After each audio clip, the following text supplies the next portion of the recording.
when the three of us are looking at it, everyone's equal, right? Everyone's equal. We're here at Penn State. Everybody has an opportunity. Mm-hmm. But what the sociologists are going to tell us is that you don't have to think about all this stuff.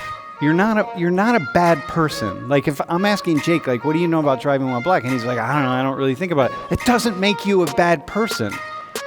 Because black people in particular will try to throw this guilt stuff on. You should be thinking about it. Da, da, da, da, da. It's like, well, black people aren't thinking about bro.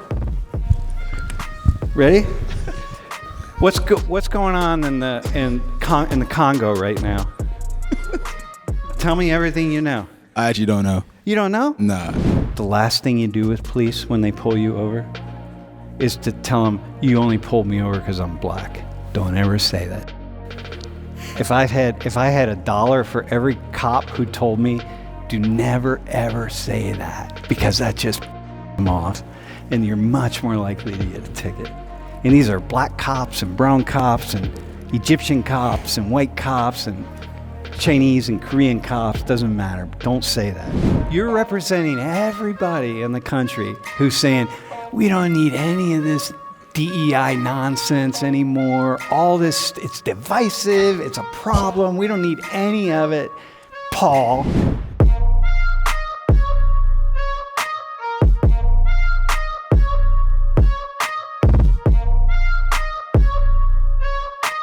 What do you think we know about discrimination? What do you guys know about discrimination? What do you think about when you hear the word? Where does your mind go? Generally, to explain, it's like putting down a certain group, or maybe putting a disadvantage on a certain group. Mm-hmm. Does it have to be a group, or it could be individuals? I guess it could be individuals as well. It could be many things: men, women, gender, religion, race. But when you think about it, you really think a lot about groups. Yeah. How much discrimination is there? If I set my eyes on something, I'm going to look for all the evidence to back like discrimination.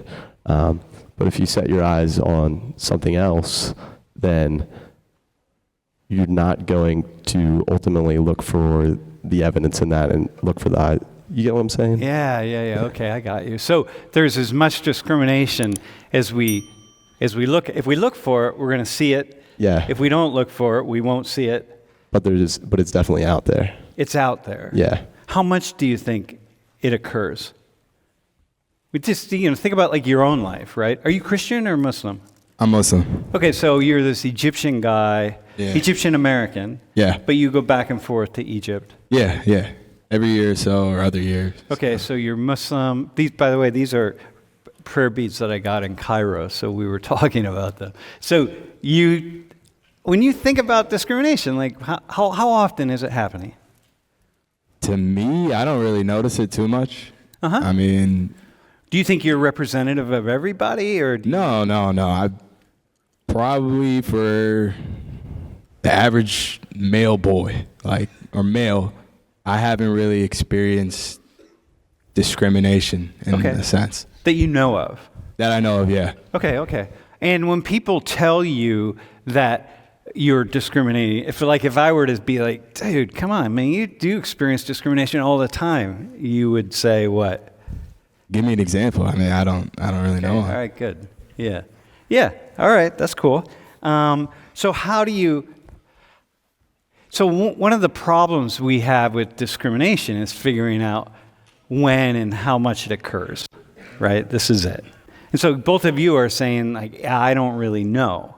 But if we're oftentimes when we're sitting around in groups of people, we start talking about things like this with the assumption that there is a certain level of it. There are all these assumptions in place, and yet we don't have the data. You guys don't have the data, right? Have you ever studied discrimination? So you wouldn't know. People talk about these things all the time. Right now, with all of this conversation that we're having at the national level about DE&I and all this kind of stuff, there are assumptions that people are making that we're having conversations, because in the end, it's all about this, right? The only reason we care about DE&I is because of this. If it wasn't because of discrimination, nobody would be talking about any of this stuff because we'd be treating everybody equally and we'd be like, all right, whatever, who cares? Why would we have any of this nonsense, right? Okay, so college is worth less if you're raised poor. Look at the yellow line. So go on the left, that's your age. So over the course of your lifetime, so the two of you, let's just put you on the far left, you're going to get a college degree. Are your parents poor? No. Of course not. You're from Chicago and you're Egyptian. And you? Are your parents poor? No. Okay, so you're the top line there. So over time, that's what on average, your college is going to be worth that. Actually, it's going to be more because this is looking in the past. But your line is going to be very similar. Okay? The top, the orange line. But look at the bronze one below that. If you got a college degree, and your parents were poor, that's how much your degree would be worth over time, on average. That's not everybody. Okay, there are some poor people whose degree, they get a college degree, and it's worth a lot of money. And some people whose parents have PhDs and MDs and God knows all sorts of other Ds, and they don't make a lot of money. What this tells me, right, when I look out in this classroom, and if I could divide us all up in terms of the poorest people and the wealthiest people, see, when the three of us are looking at it, everyone's equal, right? Everyone's equal. We're here at Penn State. Everybody has an opportunity. Mm-hmm. But what the sociologists are going to tell us is that, but if we can separate the poorest people, those people who grew up poor, they're here at Penn State. They have an opportunity. And we can separate the wealthiest people who are here at Penn State. They have an opportunity. The wealthy people are going to average that top line, and the poor people are going to average that second line. Do you ever thought about that? Like this, you know what I mean? Like, what's that mean for you? That, like, yeah, we all have a chance here. We all have an equal chance. Yeah, we do have an equal chance. But why is it that if this group over here, the poorest people in the classroom, whose parents are poor, right?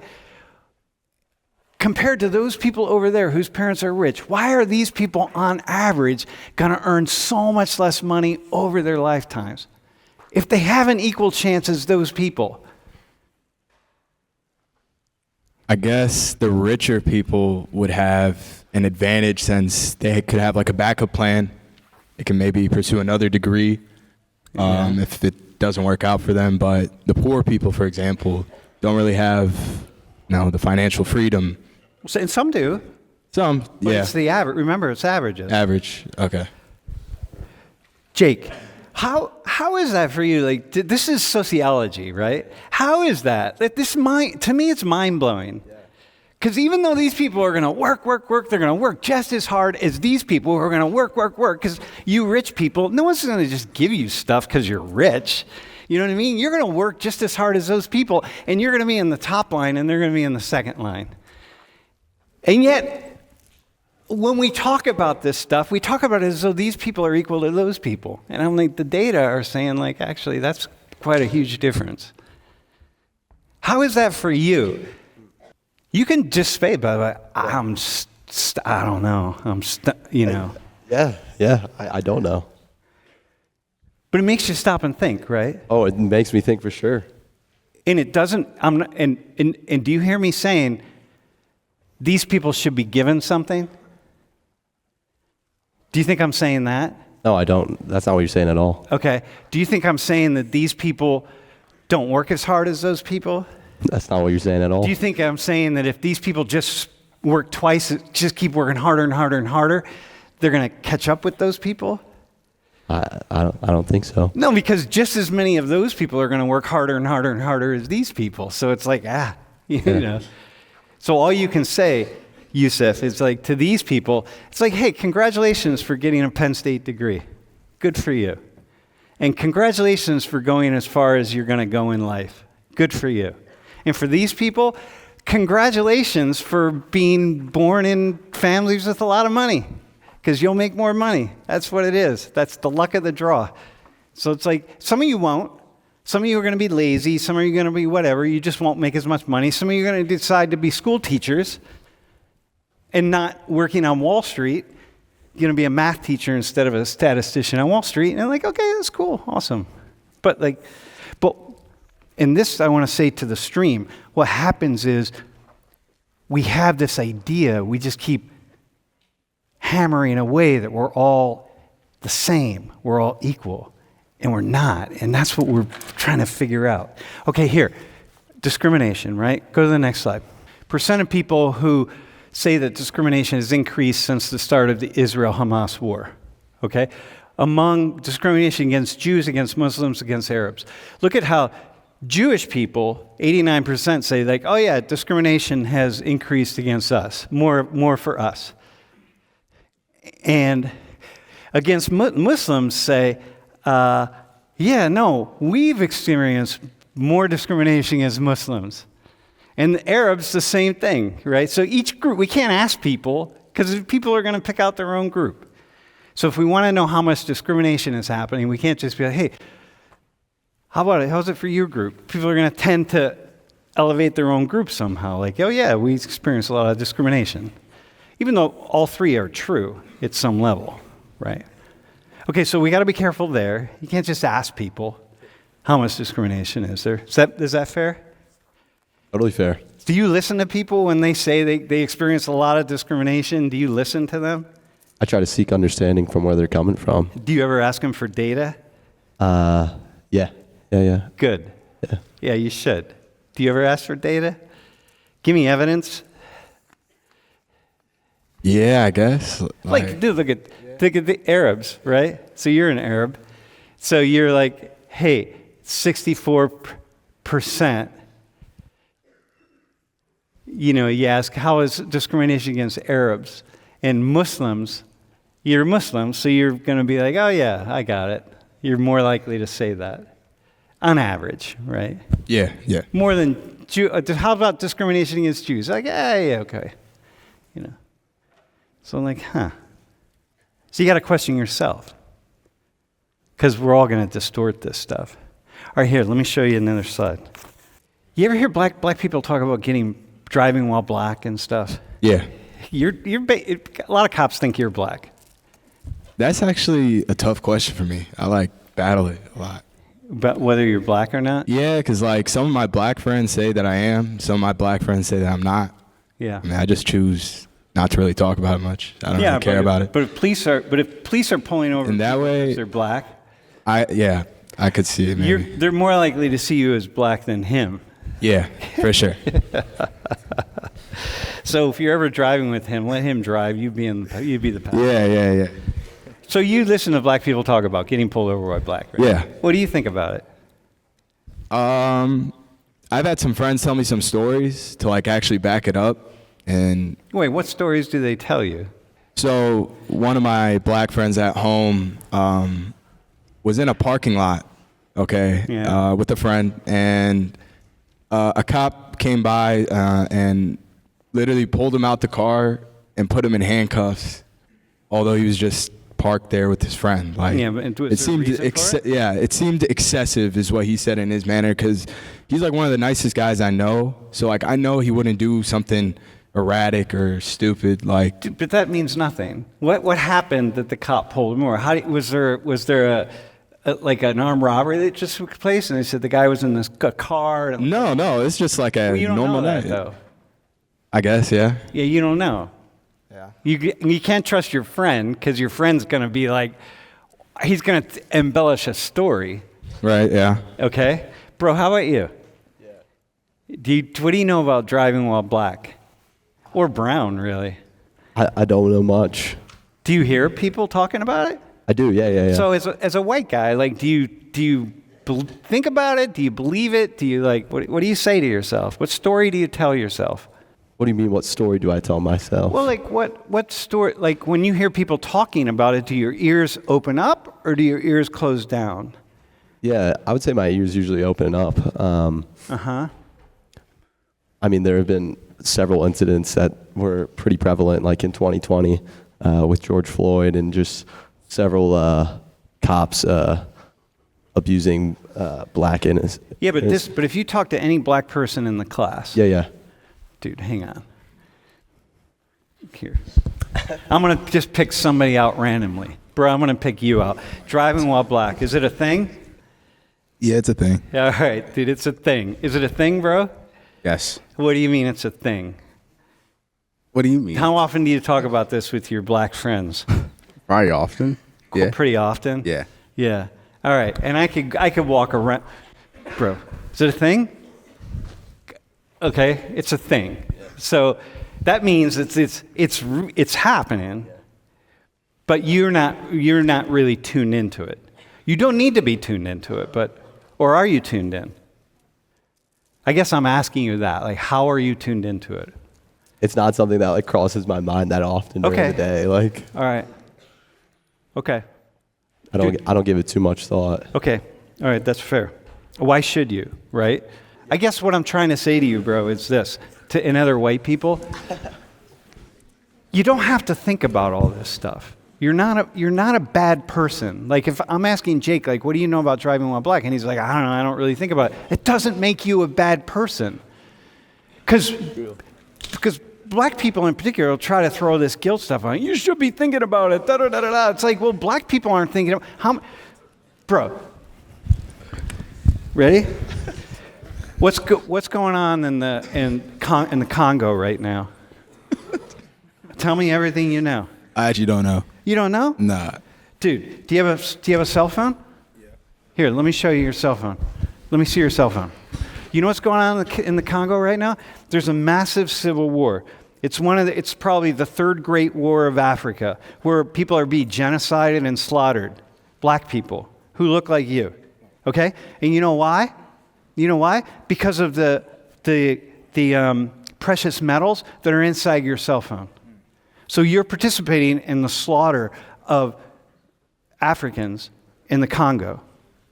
And you don't know a damn thing about it.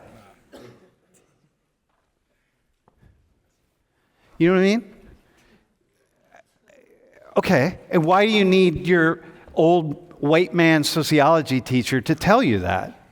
Like, what is that? Okay, so bro, the fact that you're not thinking about driving while black, whatever, it's okay. Yeah. It's cool, but now we're going to think about it. All right, so here, put this slide up. Bro, I was driving down Route 80. This car is pulled over.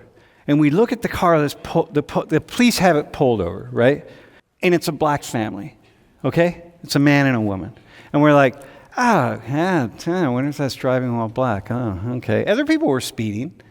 You know, I'm like, there are a lot of people speeding here. Why is that the only car that got pulled over? So I'm like, it's a DWB thing, okay?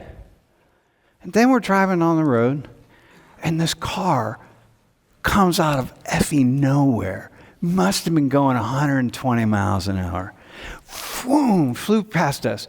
And I was like, oh, that's the same car. Same black people. And then we get down the road, and 20 miles down the road, they're pulled over again.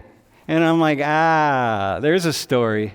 I got pulled over twice on Route 80 by the police for speeding. And do you think they're going to tell their friends they were speeding? No. Definitely, probably not. And I'm like, dog, not only were you speeding, you were so dangerously speeding that I was so happy to see you get pulled over again, right? So maybe that's your friend. You don't need, this is why, like, you can't, you don't need stories. But here's what you need. You got a 5-year study of the police by people who are studying this. So on the stream, people whose only job is to get to the truth. They don't care. They're not friends with people. They're just trying to get to the truth. And they study traffic stops. And they conclude that DWBing, driving while black, definitely a thing. Driving while Hispanic, driving while Muslim, depends on, you're going to fit into a category, but you're kind of back and forth.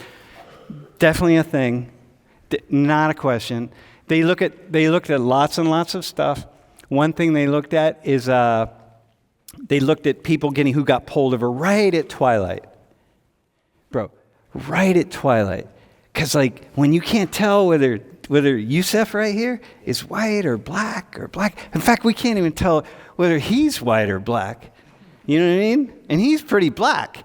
But right at dusk, it's like, I'm not really sure. So we look at that. And black people, there's a time at which it gets just dark enough where black people start getting pulled over at the same rate as white people. Dude, explain that. There's a lot of stuff to explain here, but explain that. And then guess what happened when these researchers, who just want to get to the truth, and they go and they talk to police agencies about it. What do the police agencies say? What do the police say? Interesting. I don't know. Okay, yeah, interesting. Yeah. It's news to us. Thanks for telling us. We want to get it right. Why do you think police are really so much different than anybody else? People want to get it right. I work with police. I talk with so many police. It's like they want to get it right. And by the way, bro, DWB for you, so you know, telling your black friends, the last thing you do with police when they pull you over is to tell them, you only pulled me over because I'm black. Don't ever say that. If I had $1 for every cop who told me, do never ever say that, because that just them off, and you're much more likely to get a ticket. And these are black cops and brown cops and Egyptian cops and white cops and Chinese and Korean cops, doesn't matter. Don't say that. Think it, but don't say it. That's just a PSA to black people, by the way. And you. It's a half a PSA to you, since you may or may not be black. Okay, so we know we have some of this, right? Okay? Here's one way that we measure discrimination. We do these audit studies. So we would take you two guys who are very similar, and we'd put you in a similar situation, and we'd walk you through. We'd have you dress exactly alike, you would walk alike, everything about you would be the same. You'd shake hands the same way, you say hello the same way. You don't say, Jake here doesn't say, hey, what's up? And Yusuf says, hello, how are you? We train you to do the exact same things. Okay? Those are called audit studies or tester studies. And we find discrimination all over the place. There's a lot of it. Now, hang on. No, it's many places. We don't always know how much there is. But it's many places. Almost always when we do these audit studies, we find some degree of it. Okay? Sometimes there's more than other times, but we see it. Okay? Women, people who are gay, lesbian. And they did these audit studies with people buying homes and renting homes. And they would send you guys in to talk to a real estate agent. You and your white wife and you and your Egyptian wife. And maybe she's in hijabi, right? And you go in, we send you in. And you go one day, you go the next day, and you talk to the same agents, and you see things like how many houses did they offer you? Where did they offer to show you houses? How many rentals did they talk to you about? All these kinds of things, right? And what we find is that you, just across the board, you and me are going to get better treatment. And you will get better treatment than if you went in with your husband. If you went in with your wife versus a husband, again, we set testers up. You get better treatment, and we find discrimination. Okay? So we see this. Right now on the stream, what's going on is people are chatting, and they're going, yeah, but what about this, and what about that? There's no what about this. We've control for everything you can control for, and we find discrimination. Okay? Is it the most horrible thing that they show you 6 rentals, and they show him, on average, they show people that look like you 6 rentals, and they show people that look like him 4 rentals? Whatever. It's not the biggest thing. But we know there's discrimination in housing, okay? All right, so here, bro, so we're going to have you guys talk to each other now. Sit in the chairs facing each other. All right. You ready? Ready. Okay, so we're good, right? I didn't say there's tons of discrimination in housing. I didn't say every single person is getting discriminated against. I didn't say any of that. But what I said was we find discrimination, all right? Okay, so now we're going to go here's a story. This is a single story. I've already told you this is housing, okay? But I'm now going to tell you a single story. And then you're going to talk about this story, all right? So put the story up. This is, Paul, I forget her name. The gentleman's, the husband's name is Paul. I think her name is Tamika, actually. Okay? They bought a house in California. And they bought the house for $550,000. Okay? They did a ton of renovations on it. And they got it appraised for $1.45 million. So this is a upper middle class family. These are professionals. This is just like any middle class family here. Maybe they're California. It's expensive out there. Maybe they're middle class, but for me, they would be rich with the neighborhood where I grew up. But they got the appraisal. Then interest rates went down to the ground, and they said, "Hey, let's get another appraisal. Let's refinance." So we got to get another appraisal. So they did. Came in at $1 million. It's like, yo, what's that, man? And they couldn't get it. They said, wait, it's not $1 million. It's like, look, we were appraised last year for $1.5 million. It's $1 million. Nah, it's $1 million. That's what it is. And they wouldn't do anything. And so they whitewashed their house. Do you know what that means? No idea. Bro, you know what that means? What do you think it means? They whitewashed their house. They made it look like everyone who lived there was white. Dude, exactly. Yep. They got photos from their friends. They took everything was blackified, and nothing at all. There was no there were no djembe drums in the corner. There was like nothing, man. Okay, kente cloth, nothing at all. It was like, yep, this is a White House, Betty Crocker, the whole 9 yards. Okay. They bring the appraisers in, $1.5 million. So they sued, and they won. Okay? Now, here's the thing. When we get rid of DE&I, one of the things we're getting rid of is all the research that's telling us that this kind of stuff is going on. Okay? Not all of it, but a lot of it. They're telling people, hey, we're not going to fund more, people like me who apply for grants to study discrimination in housing and this kind of stuff, they're going to be like, we're not funding those grants anymore. We're not doing this, we're not doing that. 94% of home appraisers are white. Now, mind you, black and brown home appraisers discriminate also. So this isn't just a white people thing. But nonetheless, home appraisers, they're not going to have any more DE&I classes because we don't have that shit anymore. That's it. That's done. So they're not going to get any of that. So here's what I want you to do. You ready? Yeah. I want you to tell. This is Paul. Paul, he looks a little different than he looks up there. Yeah. But this is Paul. And I want you to tell Paul, explain to him how he and his wife should see this. DE&I, this is a thing of the past, okay? It's going to go away, needs to go away, because it's discriminatory and it's all these things. And then we need to move beyond the divisiveness, because it's so divisive, right? And not going to be workshops and stuff for these home appraisals, whatever. I want you to explain to him why that's a good thing. Do you want me to explain it like post-suing? Yeah, tell him right now. Hey, sorry what happened to you. Yeah. But super optimistic here. Go ahead. All right, Paul. This is an excellent thing. Look, you're getting the benefit of the doubt here. You're making millions. So beforehand, now that you're actually winning the lawsuit, this is great news because you're just going up in the world. You got all the money in the family that you ever wanted. What else could you want? Just be grateful for what you have. Dude, awesome. Nice job, man. All right, Paul, what do you say to that? I feel like my house should have just been appraised the way it was. Like, why'd you have to change it? Like, well, he didn't change it. The appraisers did. I don't know those guys.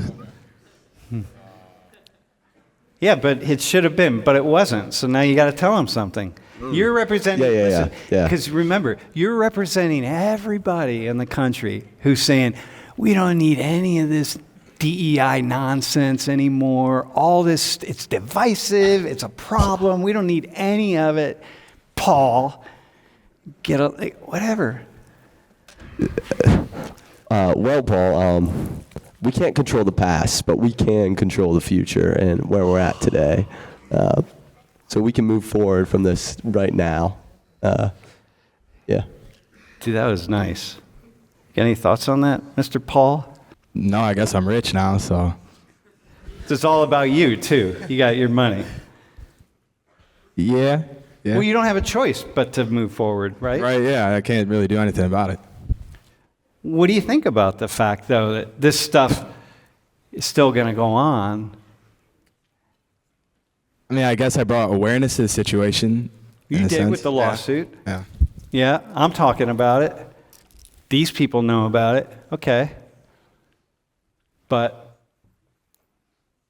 oh well. Life moves on. Is that it? Like, how's it feel for you to, like, really, that's what you got to say to him? It's kind of tough, I'm not gonna lie. Like, I want to show him some empathy and like get where he's at and work through it with him, but I can't really do much other than tell him move forward. Okay, how about this? How about the fact that you're not going to have that experience? How's it feel for you, though, like to know that, Paul, you're probably never going to have the experience of this. Look at that family, man. Yeah, Paul's a stud. Dude, yeah. He's got a beautiful wife, 2 beautiful kids. Yeah. But you don't have the driving while black thing. That's one thing you might get. You're probably never going to get pulled over, but you're probably never going to have that experience. I'm blessed. Yeah.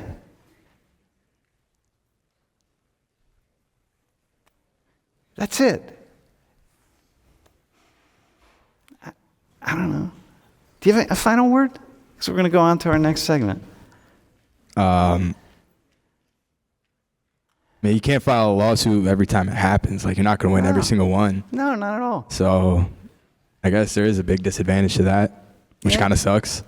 I don't know what the answer is. I'm just trying to have an honest and a thoughtful conversation about, like, what do we do about discrimination? What do we do about the discrimination that does occur when the message is coming across is like, yeah, stop talking about it. Stop doing it. Tell that to them, man. Tell it to them. Like, damn, that's the thing. So next time anybody, you hear people talking about that, remember Paul, and again, I think her name is Tamika. Remember them. So yeah, tell them to just, whatever, deal with it. Do you think there is an answer? No. Listen, man, first off, no. The reason you never hear answers from me is because I'm not smart enough to give answers. I don't get paid enough to give answers. I get paid enough to confuse people, right? Yeah. I get paid enough, for example, to get you to say, like, what would Jesus do? You know what I mean? When you think about discrimination and DE&I, WWJD, my friend, what would Jesus do? Because they're probably Christians. They might be Muslims, by the way, but they're probably Christians. What would Jesus say? What would Jesus say to them? Yeah. What would he say to the whole thing? That's a tall task for you to ask me.